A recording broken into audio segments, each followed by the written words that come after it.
playing. A word on Dani Ceballos.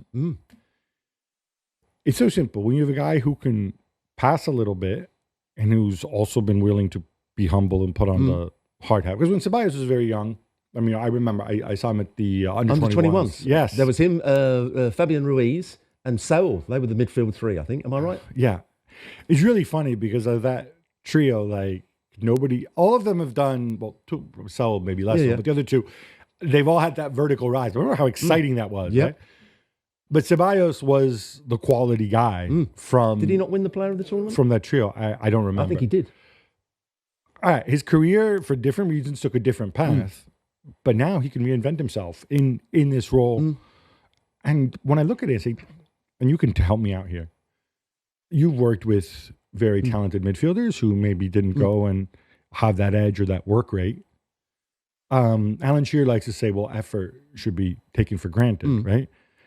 How hard is it? Have you to get the talent guy to go and say, all right, I'm going to go run and chase and work the way Ceballos has done?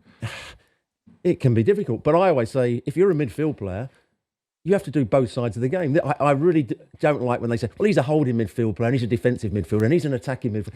If you're a midfield player, that's why you play in midfield, because you have to do both sides of the game. You have to be good enough on the ball to be creative. You have to be good enough with your passing to switch the play or whatever. But you also have to be good enough both with your effort, your athleticism, and your understanding of defensive play if you're a central midfield player. And that's what Ceballos is, and that's what he has to do. I think Real Madrid suddenly, with the rise of Asensio, with obviously Rudiger coming back, and we saw Alaba at the end. I genuinely don't know what condition Alaba is going to be in and what he can give you. But if he can give you some minutes between now and the end of the season, then that means Tchouaméni stays in midfield.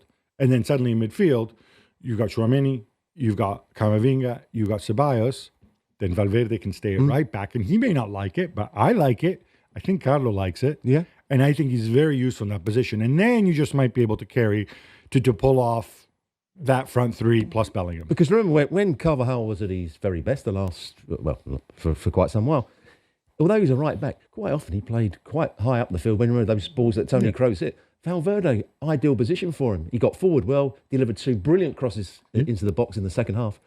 He can show his athleticism, great position for him. I like him there. We'll see where they are. Certainly, La Liga is so tight right now.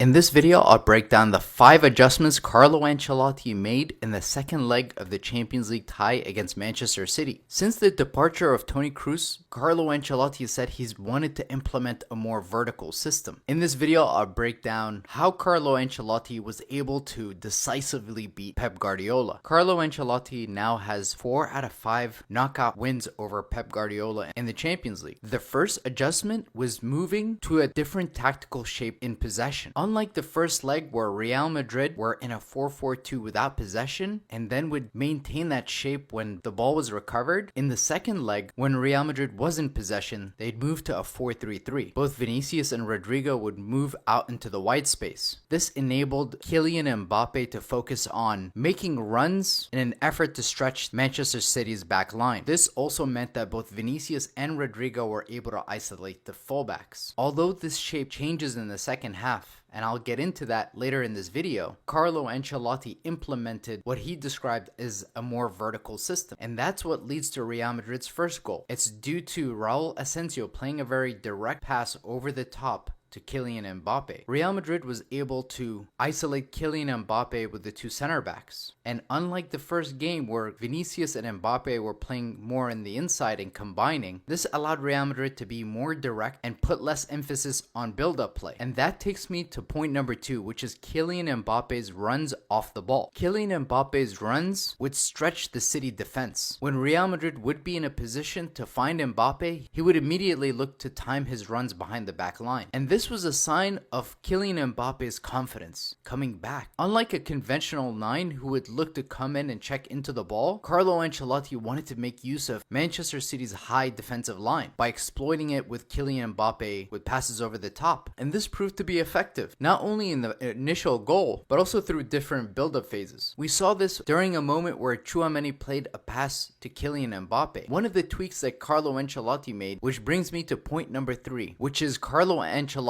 adjustment during the build-up phase. One of the things that Carlo Ancelotti implemented in this game versus the first leg was asking Dani Ceballos to play almost like a 6 in possession, but then he would push Tchouaméni higher up the pitch. This is something we saw Zidane do with Casemiro. Both Toni Kroos and Luka Modric would drop into deeper zones to initiate the build-up. But in this game, Carlo Ancelotti asked Dani Ceballos to be the player who initiated the build-up. That meant that Tchouaméni was slightly higher, but not too high where he was not an outlet for both Fede and Ferland Mendy. But when Tchouaméni would receive the ball, he'd look to immediately release one of the players. We've seen in the past that Tchouaméni can play a very decisive pass. And in this game, he was spectacular in both screening, his defensive interventions were key, but also his ball distribution. This was a top 3 best performance for Tchouaméni at Real Madrid, but Carlo Ancelotti's reliance on Dani Ceballos in the build-up phase in this match shows the trust that he has in him. This undoubtedly means that Dani Ceballos is in Real Madrid's best 11 right now, which takes me to point number 4, which is the freedom to the front 3. If you look at the heat map for Kylian Mbappe in this match, you'll see that he occupied different zones. And of course, his third goal comes from him cutting off the right. Unlike the last few games in La Liga where Carlo Ancelotti has instructed Mbappe to shift out into the left-hand side to feel more comfortable to cut in on his right, in this game he was given a lot more freedom. But that freedom also meant that both Vinicius and Rodrigo would find zones on the pitch, both